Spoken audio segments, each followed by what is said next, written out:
Hello everyone, আসসালামু আলাইকুম। Welcome to my channel. আমি আজকে আপনাদেরকে তৈরি করে দেখাবো রসমালাই কেক। এই কেকটা আমি আমার ছোট ভাইয়ের বার্থডে উপলক্ষে বানিয়েছি। কেকটা খেতে অসম্ভব মজা হয়েছিল। আমি আজকে আপনাদের সাথে কেকের রেসিপিটি শেয়ার করব। কেকটা বানাতে আমাদের লাগবে ময়দা, বেকিং পাউডার, বেকিং সোডা আর হচ্ছে লবণ। আমি এখন ফার্স্টে ময়দাটা চেলে নিব। আমি ময়দা নিচ্ছি 1/3 কাপ, মানে একটা কাপের 4 ভাগের 3 ভাগ। তো আমি 3 কাপ নিয়ে নিচ্ছি। আপনারা কেক বানানোর জন্য প্রথমেই যেটা লাগবে সেটা হচ্ছে মেজারমেন্ট কাপ। এরপরে নিচ্ছি আমি 1 চা চামচ বেকিং পাউডার। এরপরে আমি হাফ চা চামচের একটু কম বেকিং সোডা নিয়ে নিচ্ছি। এরপর আমি এখানে 3-4 চামচ গুঁড়ো দুধ দিয়ে দিব। যত বেশি গুঁড়ো দুধ দেয় রসমালাই কেকটা আমার কাছে মনে হয় ততটা বেশি খেতে ভালো লাগে। এরপর আমি পুরোটা চেলে নিচ্ছি। এখন আমি দিয়ে দিব লবণ দিয়ে আমি এটা মিশিয়ে রাখবো। এখন আমি কেকের ফোম তৈরি করার জন্য ডিম নিয়ে নিচ্ছি 3টা। 1/3 কাপ যেহেতু আমি নিয়েছি এজন্য আমি 3টা ডিম নিচ্ছি। আপনারা চাইলে বেশি ডিমও নিতে পারেন, তবে যেটা কেকের পরিমাপ সেটা হচ্ছে 1 কাপের জন্য 4টা ডিম। তো আমি 1 কাপের 3 ভাগ নিয়েছি, এজন্য আমি 3টা ডিম নিচ্ছি। কেউ চাইলে বেশিও নিতে পারেন। এখন আমি কেকের জন্য ডিমের ফোম করে নিব। ফোমটা আমি বিটার দিয়ে করতেছি।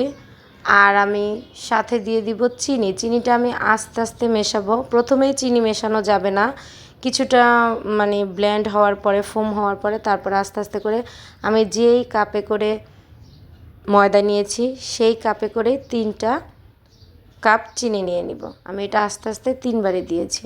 এ দেখেন আমার কেকের ফোমটা কীরকম হয়েছে। একটু লেখা যায়, ঘোরানো যায়, মানে ঘন থকথকে এরকম একটা ভাব যখন আসবে তখন আমি কেকের ফোমের মধ্যে আমি কুসুম দিয়ে দিব। কুসুম দিয়ে বেশিক্ষণ বিটার করা যাবে না। কিছুক্ষণ বিটারের পর আমি দিয়ে দিয়েছি ভ্যানিলা এসেন্স দিয়ে কিছুক্ষণ আমি বিটার করব। এরপর আমি তেল দিব। তেল দিয়ে বেশিক্ষণ বিটার করা যাবে না, আমি অল্প একটু বিট করব।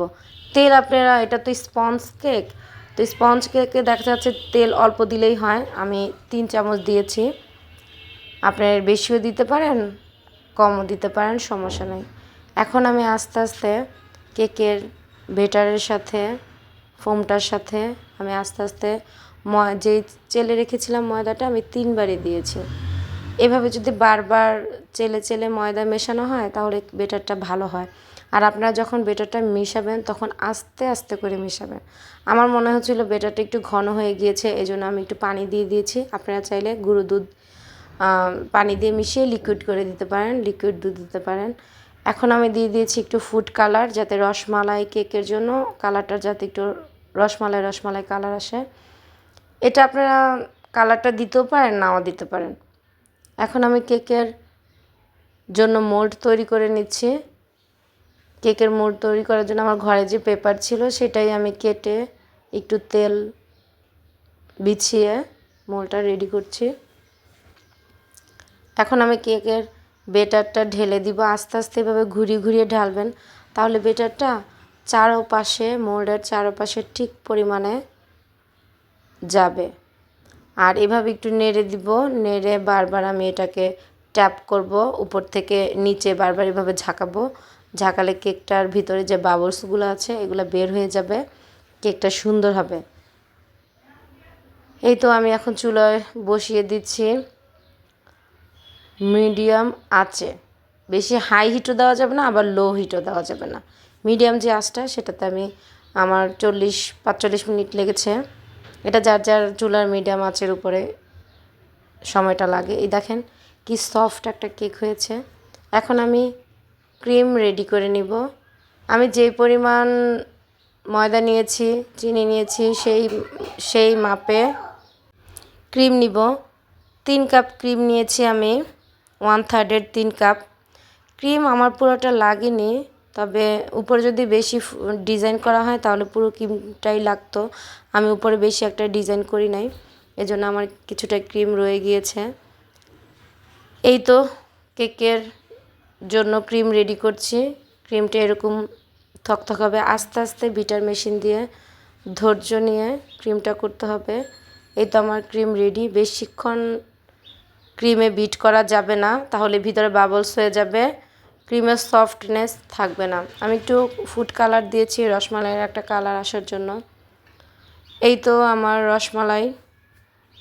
এখন আমি রসমালাই দিয়ে কেকটা বানাবো। এজন্য ফার্স্টে আমি বোর্ডে একটা কেকের স্লাইস রাখলাম। আর রসমালাইয়ের যেই সিরাপটা আছে, যে আমরা যে কেকে সুগার সিরাপটা ইউজ করি, এটার বদলে আমি রসমালাই কেকে রসমালাই সিরাপ ইউজ করব। তাহলে কেকটা খেতে অনেক মজা হবে। আর রসমালাই কেক এভাবে বানালেই মজা হয়। আপনারা অবশ্যই রসমালাইয়ের সিরাপটা দিবেন। এই তো দিয়ে আমি উপরে ক্রিম দিয়ে দিয়েছি। এখন আমি রসমালাই দিয়ে দিব। রসমালাইটা আমি ভেঙে ভেঙে দিব, যাতে প্রত্যেকটা বাইটে মুখে রসমালাইটা লাগে। এই তো আমি রসমালাই ভেঙে দিয়েছি রেডি। এখন আমি উপরে দিয়ে দিয়েছি বাদাম কুচি দিয়েছি। আপনারা চাইলে বাদাম কুচি দিতেও পারেন, নাও দিতে পারেন পরে, কিন্তু আমার কাছে বাদাম কুচিটা ভালো লাগে। যখন কেকটা খেয়েছি তখন মুখে বাদামটা পড়েছে, খেতে খুব ভালো লেগেছে। আমি কেকের 3টা স্লাইস করেছিলাম।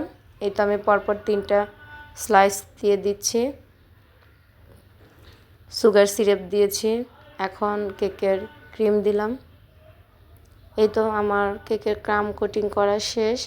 ক্রাম কোটিং করে আমি কিছুক্ষণ, এটা 1 ঘন্টা 2 ঘন্টা ফ্রিজে রাখলে ভালো হয়, কিন্তু আমার হাতে সময় ছিল না, আমি বেশিক্ষণ রাখতে পারিনি। আমি কিছুক্ষণ পরেই এটা ফিনিশিং দিচ্ছি।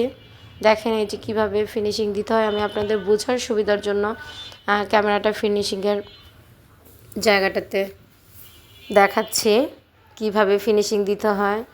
আমি কেকটার আসলে যেই নাইফটা দিয়ে আমি কেক কেটেছি, ওই নাইফটা দিয়েই কেকের ফিনিশিং দিতে আমার কাছে ভালো লাগে। এভাবে আমি সুন্দর করে দিতে পারি। এই তো আমার কেক রেডি। এখন আমি ডিজাইন করব। বেশি একটা ডিজাইন আমি করব না, আমি হালকা একটা ডিজাইন দিব। উপরে রসমালাই দিব, তারপরে বাদাম কুচি দিব। এই জন্য আমি বেশি একটা ফুলের ক্রিম দিয়ে ডিজাইন করে নিয়ে আমি হালকা একটা ডিজাইন করে নিয়েছি। আপনারা চাইলে আপনাদের ইচ্ছা মতো ডিজাইন করে নিতে পারেন। এই তো আমি ডিজাইন করতেছি। কেকটা যখন আপনারা বানাবেন তখন আপনারা কেকের মেজারমেন্টটা সবসময় ঠিক রাখবেন। ডিজাইন অন্য সব কিছু এটা আসলে আপনার যার যার হাতের কাজের উপরে নির্ভর করে, কিন্তু কেকটা পারফেক্ট করতে হলে আপনাকে অবশ্যই মেজারমেন্ট কাপ দিয়ে কেক বানাতে হবে, এবং প্রত্যেকটা পরিমাপ ঠিক রাখলেই আপনাদের কেক পারফেক্ট হবে। আমি যখন ফার্স্টে কেক বানিয়েছিলাম আমারও এরকম নষ্ট হয়েছিল, কয়েকটা কেক বসে গিয়েছে, নষ্ট হয়েছে।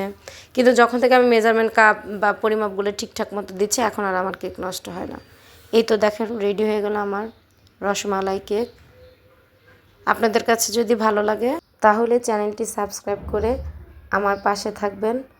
ধন্যবাদ।